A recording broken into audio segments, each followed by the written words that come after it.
bağımsızlığın başının bağlandığı kentlerden biri. Memleketin kara günlerini geride bırakan, güneşi uyandıran zamanların kenti, Samsun.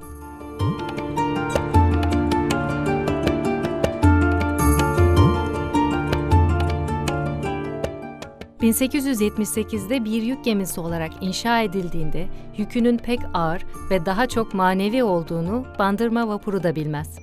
Bir kurtuluş müzesi olarak vazifesini icra etmeye devam eder.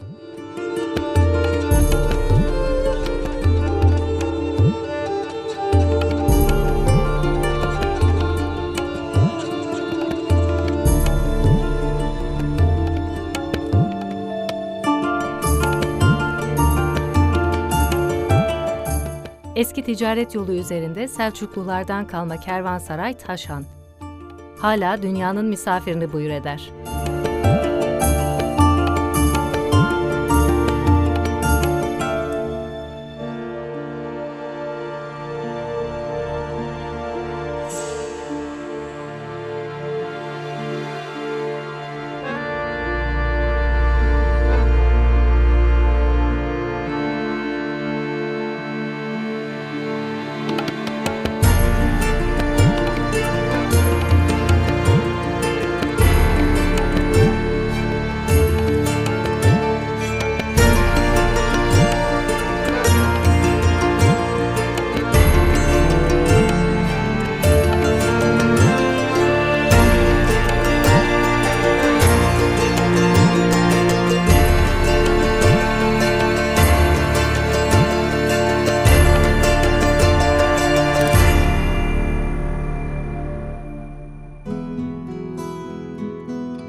Arka arkaya müzeler.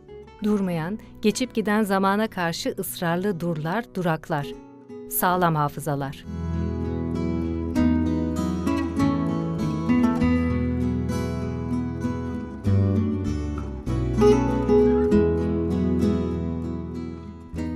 ...1928 yılında ilkin demiryolu lojmanı olarak inşa edilmiş olan, daha sonra kent belleğine aktaran ve toplumsal hafızayı canlı tutan bir kent müzesi, Gazi Müzesi.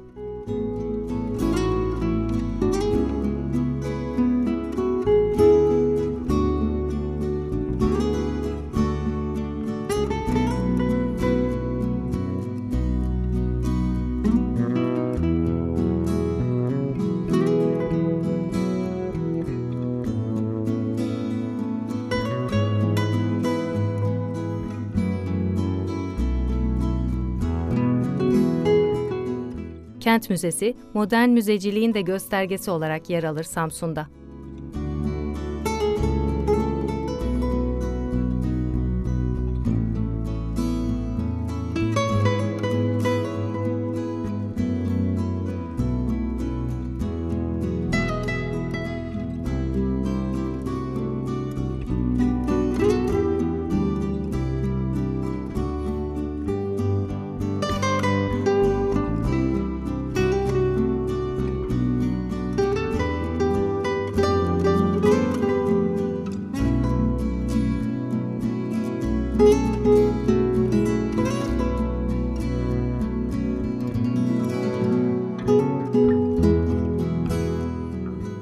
Tevellüdü 1858 olan ve sivil mimariyi yansıtan Bafra Müzesi'nde diğer eserlerin yanı sıra Bafra'nın günlük yaşamının sergilendiği de görülür.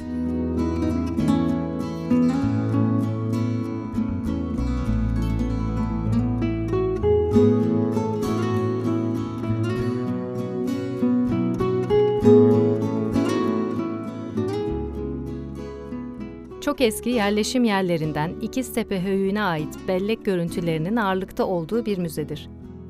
İlk Tunç Çağı tıbbına dair izlerin bile yer aldığı zenginliktedir.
Samsun'da taşın ya da ahşabın birbirinden güzel örneklerine sık sık rastlarız.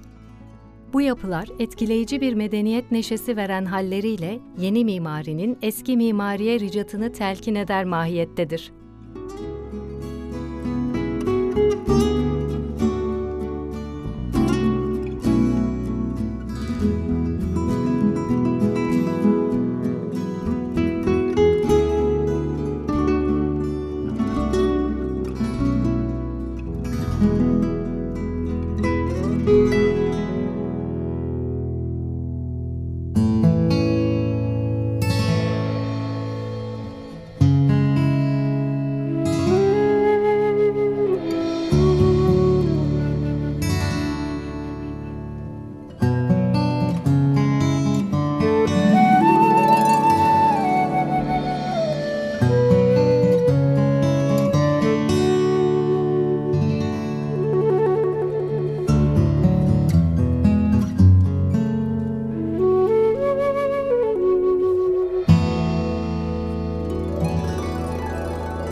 Geçmişin hatırasına binaen oluşturulmuş yapay bir köydür Amazon köyü.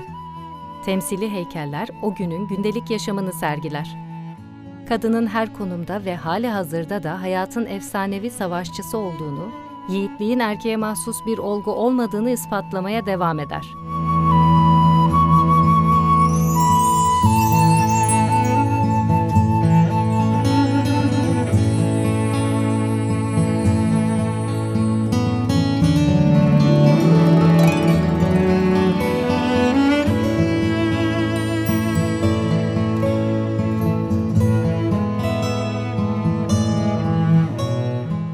Homeros'un İlyadası'nda ve Hitit tabletlerinde bile bahsi geçer.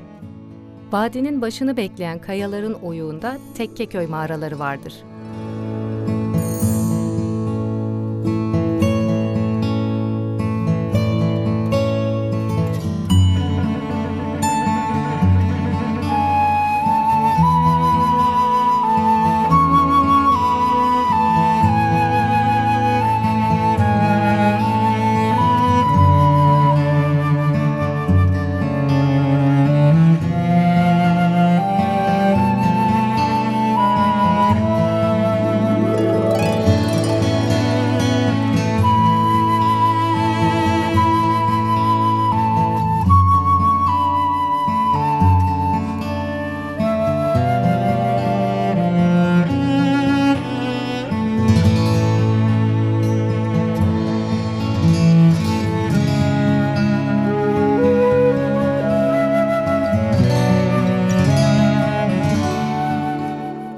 Bölgede bulunan camiler araziye yayılmış halde, yerleşim yerlerinden uzakta oldukları için ibadet öncesinde insandan bir emek ister.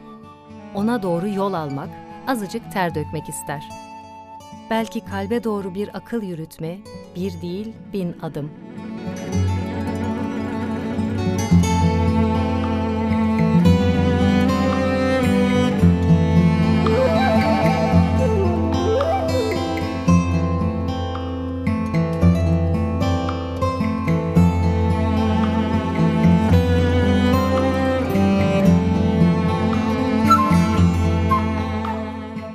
Tek katlı, kırma çatılı, geniş saçaklı, ahşap ve sade kutsallıklar.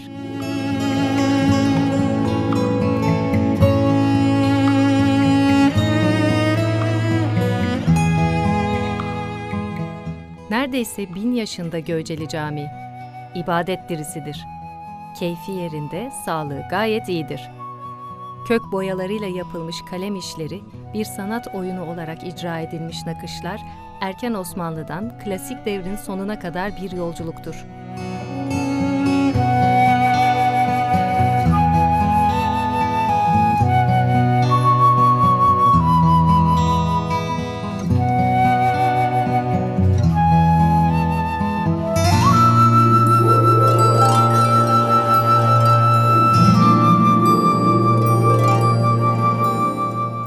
Asarkale kaya mezarları ölümü hatırlatsa da pencerelerinden hayata bakmaya devam eder. O unutacak ve gözlerini tamamen kapatacak olsa ne ırmak rahat durur ne hayat.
Zaman geçer, izleri kalır. İz sürecek serüvencileri bekler Samsun.